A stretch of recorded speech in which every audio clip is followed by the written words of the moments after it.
Սահմանադրական դատարանում սկսվել է ընտրությունների արդյունքների վերաբերյալ 7 քաղաքական ուժի ներկայացրած դիմումների քննարկումը։ Դատարանի շենքի մոտ Ուժեղ Հայաստան կուսակցության շահերը ներկայացնող падգամավորի թեկնածու Արամ Վարդևանյանը հայտարարել է, որ Սահմանադրական դատարանը անկախության, չեզոքության ու անաչառության լրջագույն դեֆիցիտ ունի, ինչը ըստ նրա անհերքելի փաստ է։ Դուք կհիշեք երևի թե կենտրոնական ընտրական հանձնաժողովը վերաքվեարկության օրենսդրական պարտականությունը չկատարելը հիմնավորում է իբրև տակտիկական հնարավոր քվեարկության ռիսկերով։ Հիմա որ բացահայտեմ այն հանգամանքը, թե ինչի եմ այսպիսի դատողություն անում, դուք կպատկերացնեք, թե իրականում Սահմանադրական դատարանում կարծես այս հարցերը լրիվ այլ բովանդակության մեջ են դիտարկվում։ Սահմանադրական դատարանում է նաև Կենտրոնական ընտրական հանձնաժողովի նախագահ Վահագն Հովակիմյանը։ NATO Secretary General Rutte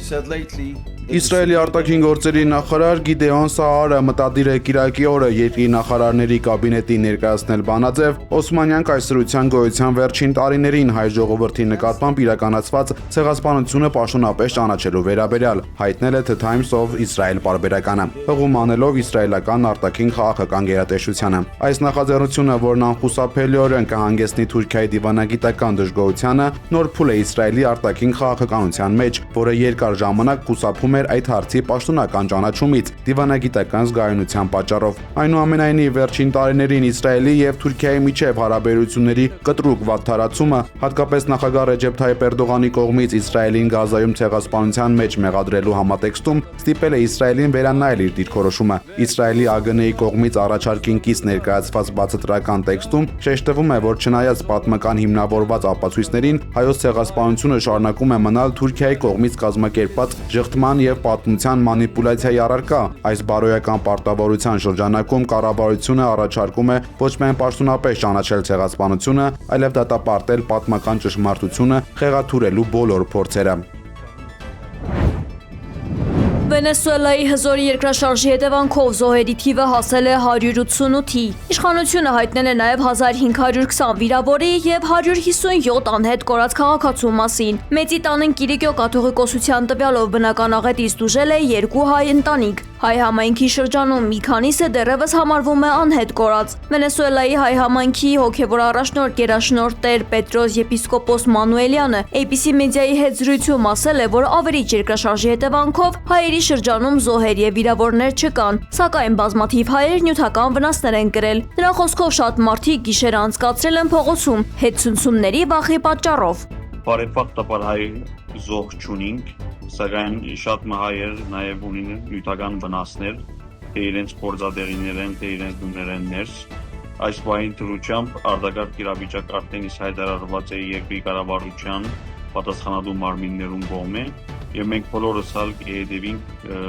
իրենց ցուցումներում։ Ավերածությունների ահռելի ծավալը լուրջ հարցեր է առաջացրել հատկապես նորակառույց շենքերի որակի եւ դիմացկունության վերաբերյալ։ Շինարարության ընթացքում ըստ ամենայնի անտեսվել է սեյսմակայունության նորմերը, դառնալով բազմաթիվ կառույցների հանկարծակի փլուզման հիմնական պատճառ։ Չնայած այս ամենի էքստրեմալ պայմաններում մի կին է ծննդաբերել շենքի փլատակներում։ Ծննդաբերությունը տեղի է ունեցել լույսի եւ բժշկական սարքավորումների բացակայության պայմաններում։ ԱՄՆ-ն $150 միլիոն կհատկացնի Վենեսուելային երկրաշարժի հետևանքների վերացման համար, դրանց թվում $50 միլիոն տեղերում աշխատող հումանիտար խմբերին եւ $100 միլիոն ՄԱԿ-ի մարդասիրական հարցերի համակարգման գրասենյակին, հայտնել է ԱՄՆ պետքարտուղարությունը։ Գերատեսչությունը նաեւ Վենեսուելա է ուղարկում աղետների արձագանքման թիմ, որի կազմում ներառված են մարդկանց որոնողափրկարարական աշխատանքներում մասնագիտացված 2 ջոկատներ։ Ռուսական ուժերը Իսկանդեր հրթիռներով եւ շահեդ անօդաչու թռչող սարքերով հարվածել են Պոլտավայի մարզի Կրեմենչուկին։ Հարվածների հետևանքով վնասվել են արդյունաբերական ենթակառուցվածքներ, առաջացել են էլեկտրամատակարարման մասնակի անջատումներ։ FPV անօդաչու թռչող սարքերի հարվածներով Սումիի մարզում ոչնչացվել է Ուկրաինայի զինված ուժերի ռազմամթերքի պահեստը։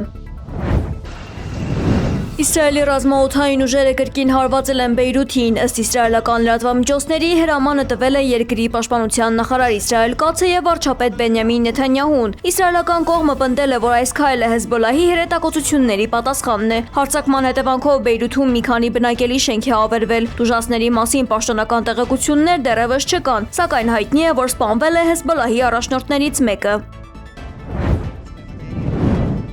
Իտալիայի վարչապետ Ջորջիա Մելոնին հերքել է ՆԱՏՕ-ի գլխավոր քարտուղար Մարկ Ռյուտեի հայտարարությունները ԱՄՆ Իրան հակամարտությունում Իտալիայի ունեցած դերակատարման մասին։ Էմանուել Մակրոնի հետ համատեղ մամուլի ասուլիսի ժամանակ Մելոնին հստակեցրել է, որ Իտալիան չի մասնակցել Իրանի դեմ ռազմական գործողություններին։ Նրա պարզաբանմամբ Հռոմը ամերիկյան կողմին տրամադրել է ռազմաբազաներ, բացառապես լոգիստիկ եւ տեխնիկական աջակցության համար, սակայն մերժել է բոլոր այն խնդրանքները, որոնք դուրս են եղել այդ շրջանակից։ Վարչապետը նշել է, որ ՆԱՏՕ-ի գլխավոր քարտուղարը իր ոգևորված ձևակերպումների մեջ պարզապես շփոթել է թույլ տված թռիչքների տեսակները, ինչից հետո արդեն ուղղել ու հստակեցրել է իր խոսքերը, իսկ Իրանի կառավարության հետ առաջացած թյուրիմացությունը արդեն հարթվել է։ Բացի այդ, Մակրոնն ու Մելոնին հայտնել են Լիբանանում ՄԱԿ-ի խաղաղապահ առաքելությանը փոխարինող նոր բազմաձ կոալիցիա ստեղծելու իրենց ցանկության մասին։ Ֆրանսիայի նախագահի խոսքով այդ նոր մեխանիզմը կօգնի կանխել, որպեսզի Լիբանանը չվերածվի տարածաշրջանային նոր էսկալացիայի եւ հակամարտության մեկնարկային կետի։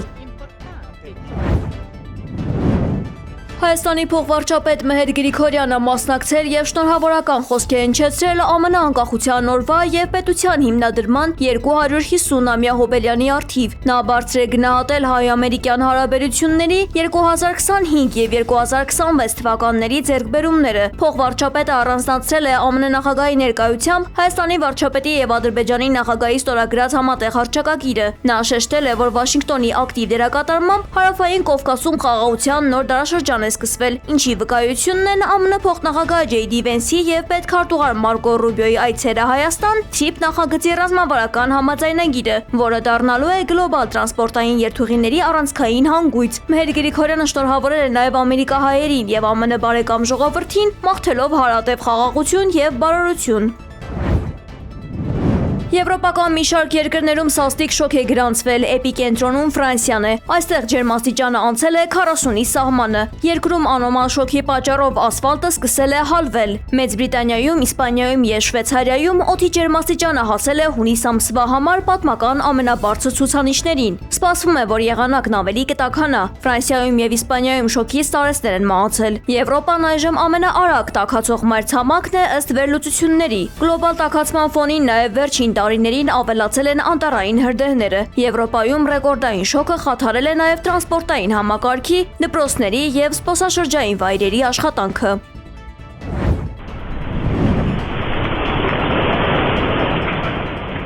Ճապոնիայում 7.2 մագնիտուդով երկրաշարժ է գրանցվել։ Աղետի հետևանքով երկրի հյուսիս-արևելքում 114 դպրոց է փակվել։